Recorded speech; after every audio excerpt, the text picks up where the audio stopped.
Es La Mañana de León, Astorga y La Bañeza, con Arturo Martínez.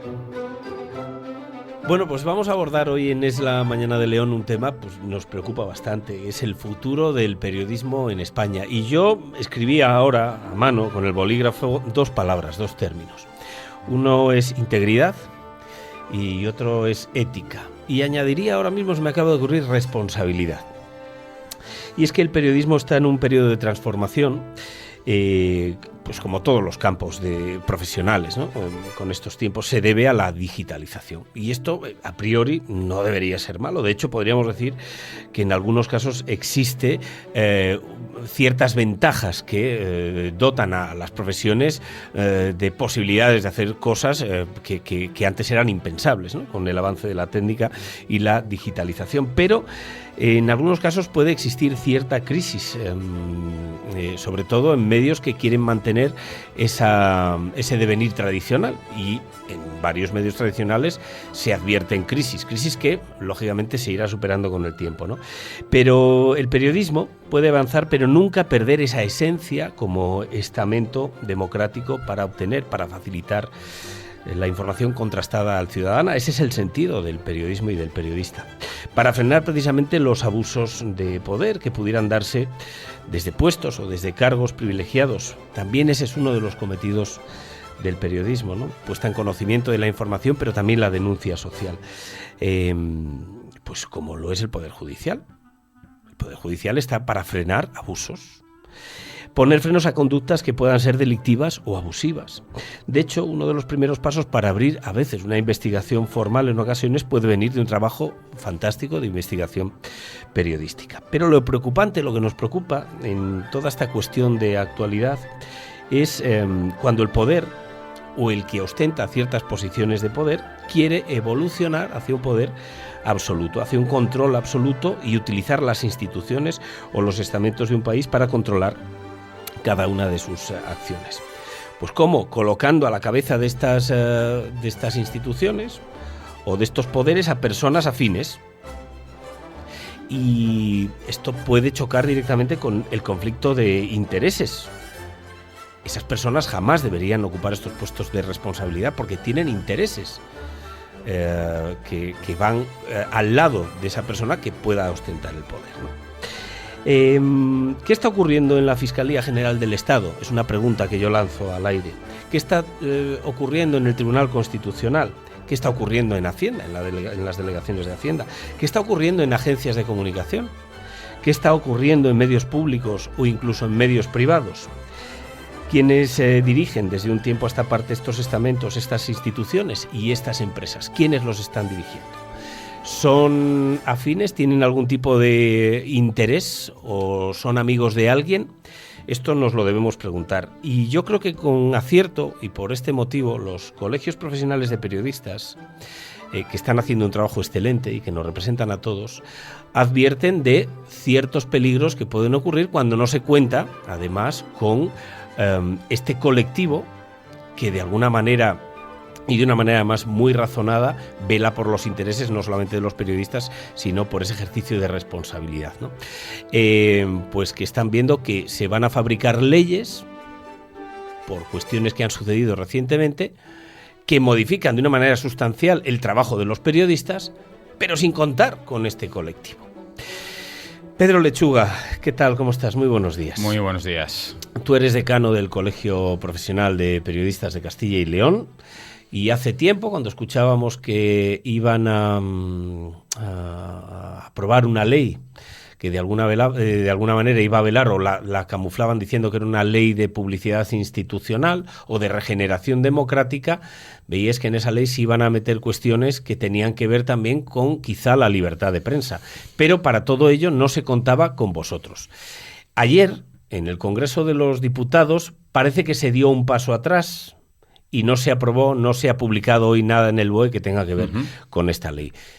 ¿Qué os ha parecido la intervención de ayer en el Congreso de los Diputados del Gobierno y ese paso atrás que ha dado para consultar primero a otros estamentos? A ver, pues sentimientos enfrentados. Por un lado, tranquilidad, porque sí es verdad que estábamos muy atentos a lo que se iba a anunciar ayer, porque a principios de julio el presidente del Gobierno, Pedro Sánchez, anunció que el 17 de julio, en sede parlamentaria, iba a presentar la nueva ley de publicidad institucional. Él decía que era para luchar contra la desinformación, luchar contra los bulos. Hace esta semana, la propia Yolanda Díaz anunció que había llegado a un acuerdo con sus socios de gobierno, con el PSOE, para presentar el día 17 la nueva ley de publicidad institucional. Es más, y esto mucha gente no lo sabe, el 12 de julio, una vez que a principios de julio el presidente del gobierno anuncia que va a presentar esta nueva ley, el 12 de julio el Grupo Sumar mete en la mesa del Congreso un escrito, una proposición no de ley, pidiendo al gobierno la creación de una nueva ley de publicidad institucional. Yo ayer, como todos los periodistas de este país, que nos preocupamos por nuestra profesión, pero yo siempre lo digo, Arturo, esto no es preocuparnos solo por un tema corporativo, por nuestro futuro profesional. Es que siempre lo digo, que si a nosotros nos va mal, que si a ti y a mí nos va mal como periodistas, a todos tus oyentes también les va a ir mal. Entonces, esto no es solo preocuparse por un tema de el futuro nuestro profesional. Yo ayer estaba viendo la comparecencia y claro, se ha echado el freno de mano. Los motivos no lo sé. Sí es verdad que, y hay que aclarar ciertos aspectos con la tan nombrada el Reglamento Europeo sobre la Libertad de los Medios de Comunicación. A ver, ese reglamento no es que nosotros como país seamos tan buenos que ahora vamos a aplicar lo que nos dice ese reglamento. No, ese reglamento es de obligado cumplimiento. Y en agosto de 2025, si nosotros no lo ponemos en marcha, se pone sí o sí. Se pone sí o sí. Y ese reglamento dice muchas cosas, y una de las que dice, que a mí me parece bien, y todos los colegios profesionales de periodistas estamos de acuerdo en que se conozca la titularidad de los medios de comunicación privados, lógico, que se conozca quién está detrás, para precisamente que los ciudadanos sepan si puede haber intereses enfrentados. ¿Cuál es el paquete accionarial? Me parece muy bien. Se pide también que todos los medios sean transparentes y publiquen lo que reciben de todas las entidades públicas, ya no solo de nuestro país, que ahí también, por eso es un reglamento europeo, sino yo como medio he recibido del Gobierno de España, del Gobierno de Castilla y León, X dinero, pero también he recibido dinero del Ministerio de Turismo de Francia, de Italia, bien. Eso es las obligaciones que ese reglamento impone a los medios de comunicación, que me parecen todas, que es avanzar en la transparencia y me parece muy bien, pero ojo, en ese reglamento, por mucho que nos quieran vender, tiene 125 páginas. Yo me las he leído, las 125 páginas, ¿vale? Esto que te digo de las obligaciones viene en el artículo 6. En todas esas... Yo no me las he leído, pero por eso te traigo a ti. Pues ya te adelanto, ¿vale? Hago un poco, yo soy la inteligencia artificial, te voy a resumir esos 125 folios. En esos 125 folios, en ese reglamento, cuidado, también insta y exige a los gobiernos de cada país que garanticen la independencia de los medios de comunicación públicos, que ahí podríamos hablar. Podríamos hablar no solo de esta legislatura de Pedro Sánchez, ojo, es que del anterior de Mariano Rajoy, del anterior de Zapatero, de Felipe González, de Aznar, quiero decir, y es que es algo muy importante. En esta ley no se habla nada sobre la lucha contra la desinformación específicamente. Lo único que se dice es que en una comisión que se va a crear europea, los gobiernos, las autoridades que pongan en marcha acciones de alfabetización mediática y demás, se informe para ver cuáles son casos de éxito. Es decir, con esto que se anunció ayer, no se lucha directamente contra la desinformación como nos han querido vender. Vamos a tomar medidas para luchar contra la desinformación, pero ojo, volvemos. Ayer... Y algo, por eso sí estamos contentos, si se anunció, el propio presidente del gobierno dijo que ahora se iba a abrir una ronda de contactos con la sociedad civil, empresas periodísticas, que en esto sí tienen que estar, la academia, que yo siempre lo digo, Arturo, y en la otra ocasión que estuve lo dije, las universidades tienen mucho que decir en esto, y las organizaciones profesionales. Sí, pero ¿se ha contado con vosotros para ese diálogo? No, hasta el día de hoy no, y nosotros lo hemos exigido. Hace 2 años yo estuve con el resto de compañeros de los colegios de periodistas de este país enfrente de Félix Bolaños, con la necesidad de crear el Consejo General de Colegios de Periodistas. Ayer estuve en la televisión en Cuestión de Prioridades y decía algo para que la gente lo entienda. Todo este reglamento luego se va a crear un órgano.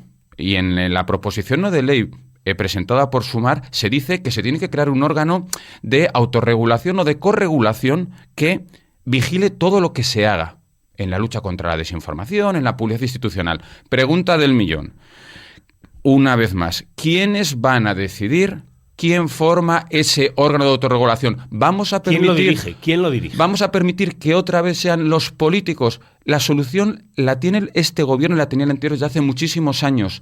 Si crean el Consejo, fíjate qué diferencia, Arturo, y ayer lo mencionaba. Si llegan a crear el Consejo General de Colegios de Periodistas, que sería el mayor órgano de autorregulación de nuestro país, hay una pequeña pero gran diferencia. Los integrantes de ese órgano autorregulador, ¿sabes quiénes los decidirían? Los periodistas, sí. Los colegios de periodistas. No habría ninguna injerencia política. ¿Por qué se niegan a crear ese órgano autorregulador? Pedro, y podría haberla, todos somos humanos, podría haber algún interés de algún particular, pero Total. Por encima está el colegio, ¿no? Total. Pero yo te vuelvo a lanzar las otras preguntas. ¿Vosotros creéis que esto va a ser así? Las preguntas que hacía en el inicio eran, que las he hecho un poco a modo de resumen. ¿Quién dirige la Fiscalía General del Estado? ¿Tiene intereses o no tiene intereses políticos? ¿Quién dirige el Tribunal Constitucional? ¿Puede haber un conflicto de intereses o no? ¿Quién dirige Hacienda? Hemos visto ahora recientemente, a raíz de esa polémica con el jugador de la selección española, que juega en el Real Madrid, que no le saludó bien, que el país, al parecer, y esto es una información de fuentes que ahora no voy a citar, pero fuentes que ya han contrastado esta información, podría hacer ahora un estudio de los bienes de este jugador de fútbol. Lo siguiente es una inspección de Hacienda. ¿Quién dirige Hacienda? ¿Alguien que tiene interés en buscarle las vueltas a este jugador por no darle la mano al presidente del gobierno?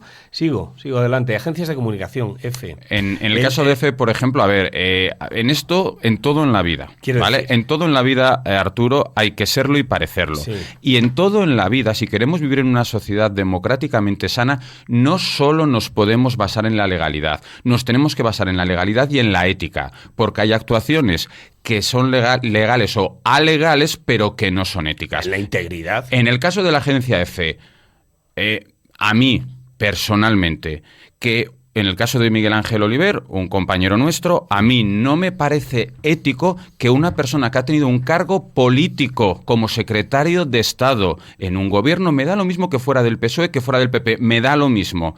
No me parece ético que sea el responsable de una agencia, de la agencia EFE, que debería velar por la independencia. Si ya los medios de comunicación públicos y privados tenemos ya el marchamo de que no somos independientes, si tú ya pones a dirigir la agencia EFE a una persona que ha tenido un cargo político en un partido concreto, que me da lo mismo cual sea, se acaba. ¿Pero qué pasa en Televisión Española? Lo mismo, y esto volvemos, no es solo de Pedro Sánchez, es de todos los gobiernos anteriores. ¿A quién ponen a dirigir Radio Televisión Española?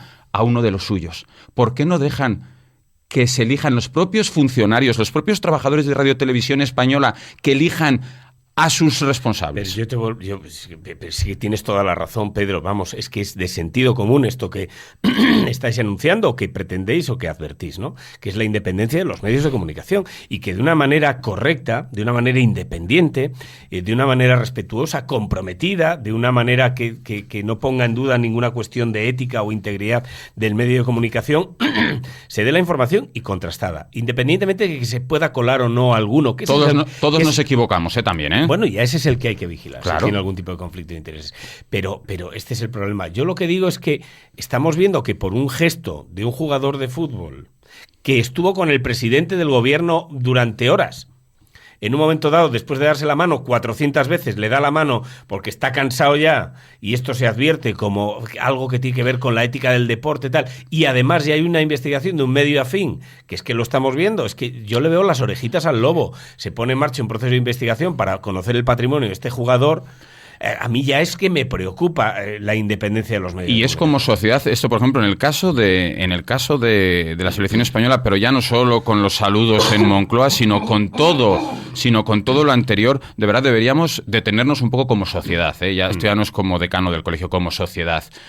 ¿De verdad que tenemos que estar fiscalizando absolutamente todo? Y lo más peligroso, politizando el deporte, ¿de verdad? En Televisión Española, objeto de debate en la jornada de ayer durante más de una hora. Para mí, Lamine Yamal, Mikel Oyarzabal, salsa rosa, yo cuando estaba viéndoles correr sobre el césped, para mí son todos españoles. Me da lo mismo el color de piel, el origen que tengan. Dejemos de y los deportistas están cansados también de que se les quiera politizar y se les quiera utilizar politizar en uno u otro sentido. Dejemos de politizar todo. Dejemos a esos chicos, a ese grupo que nos ha representado también al país, a España, independientemente. Dejemos de querer buscar. ¿Tú te crees que podemos estar con lo que tenemos en este país, en todos los sentidos, la polarización, la falta de empleo, la falta de futuro? ¿De verdad crees, que los medios de comunicación, y esto me incluyo, pueden estar dedicando horas y horas a eso? ¿De verdad? Eso es lo importante, los problemas que tenemos actualmente en nuestro país, que tienen nuestros jóvenes, que tenemos en las pensiones, que tenemos... ¿De verdad eso es? ¿No te parece que está desapareciendo ese poquito corporativismo que teníamos? Por lo menos teníamos algo de orgullo para defendernos unos a otros. Cuando atacan a un compañero ya nadie se va de esa rueda de prensa. Y esto era algo que se puede o no se puede hacer, dependiendo de la libertad individual de cada uno, pero que, bueno, daba cierto prestigio a Mira, el último caso, porque tú lo dices, somos muy poco corporativistas.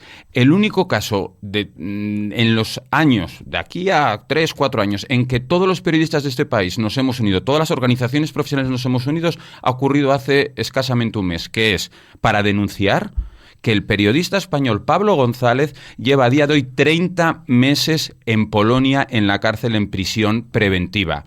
¿Esta es la Europa que queremos? ¿Qué ha hecho? Y hace 3 semanas todas las organizaciones profesionales representadas fueron a la embajada, al consulado de Polonia en nuestro país para decir y entregarles un manifiesto para decir que eso va contra la libertad de expresión, va contra la libertad de prensa. Y hace una semana hemos presentado un escrito exigiendo, todas las organizaciones profesionales sin excepción, exigiendo al gobierno de España, porque Pablo González es un ciudadano español, que tome cartas en el asunto. Nosotros no vamos a decidir ni debemos si Pablo González es inocente o culpable, pero que tenga un juicio justo. Y una persona tú no la puedes tener en territorio europeo, Arturo, a un periodista, 30 meses en prisión preventiva sin saber los cargos por los que se le acusan. Así estamos. Pedro, habéis exigido a través de todos los colegios profesionales, está Andalucía, Asturias, Cantabria, Castilla y León, tú eres el representante de Castilla y León, Galicia, La Rioja, Murcia, Navarra y País Vasco, que aclare, que os tenga en cuenta. Os alegráis de ese paso atrás, habéis sacado una nota de prensa muy interesante y que queréis saber a qué van a destinar esos 100 millones de euros, porque queréis transparencia en cuanto a esos criterios para la asignación de esos 100 millones. Porque está bien la asignación, pero transparencia en el criterio, ¿no? Tú fíjate qué paradoja. Ayer cuando yo lo estaba escuchando y lo comentábamos varios compañeros.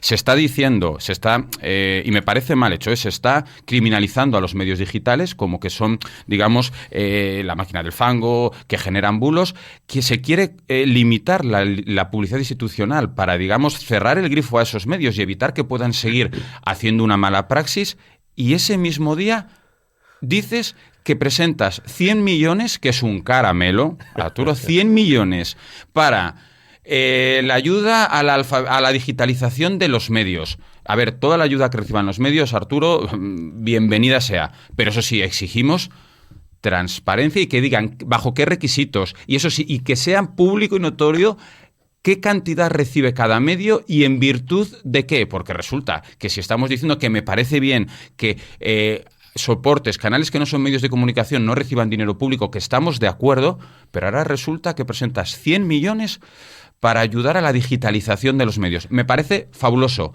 pero presenta. Claro, criterios. ¿Y por qué son los digitales criminales o máquinas de fango? Porque igual están sacando los colores a más de uno. Bueno, esa reflexión queda para otro día. Menos mal que hay una trinchera, y la trinchera la están conformando los colegios profesionales y también algún que otro periodista que se atreve, independientemente de las inspecciones de Hacienda que vaya a tener o no. En cualquier caso, pues agradeceros, ¿no?, esa trinchera que estáis haciendo. Lo mismo que lo ha hecho el Poder Judicial, lo hacéis vosotros también. Oiga, está todo muy bien, pero cuenten con nosotros y queremos regular esto de una manera honesta. Total. Y Arturo, algo muy importante, y en este debate, si queremos solucionar este problema, de verdad, yo siempre lo digo, nos tenemos que quitar las gafas ideológicas.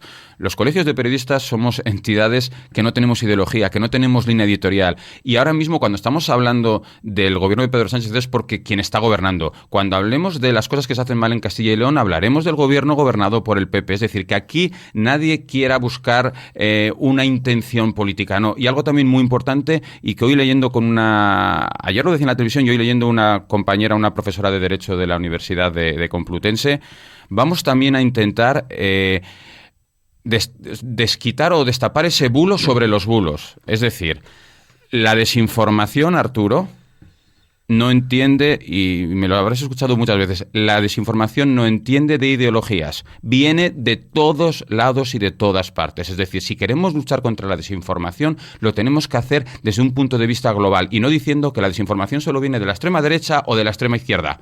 Viene de todo el espectro. Hoy lo decía una profesora de Derecho de la Complutense, hasta de los propios gobiernos. Viene la desinformación. O sea, por favor, entonces, ¿queremos luchar contra la desinformación? Vamos a unirnos, vamos a ser valientes, pero de verdad, dejemos las ideologías, dejemos los intereses partidistas, los intereses políticos, vamos a sentarnos todos los actores de este país y vamos a luchar contra ello. Como te presentes a unas elecciones generales, yo te voto. Pedro Lechuga, muchísimas gracias, decano del Colegio Profesional de Periodistas de Castilla y León, que no deje vuestro empeño en aclarar todo este asunto y que se cuente con vosotros, porque además en el aspecto jurídico tenéis los fundamentos necesarios para representar a todo el colectivo de una manera además leal a la profesión, pero también a los ciudadanos que ven en los periodistas y ven en la prensa ese ejercicio de libertad y de contraste de información que ejerce además un papel fundamental contra los abusos de poder, y lo ha hecho durante siempre. Es verdad que siempre se puede colar algún interés, pero siempre ha sido así y hasta ahora ha gozado del respeto y de la credibilidad del ciudadano. Ojalá siga siendo así y vuestra lucha no caiga en balde, que no os dirija al final alguien con intereses partidistas o algún tipo de interés, ¿no?, en el poder. Muchísimas gracias y a seguir luchando. Gracias a vosotros.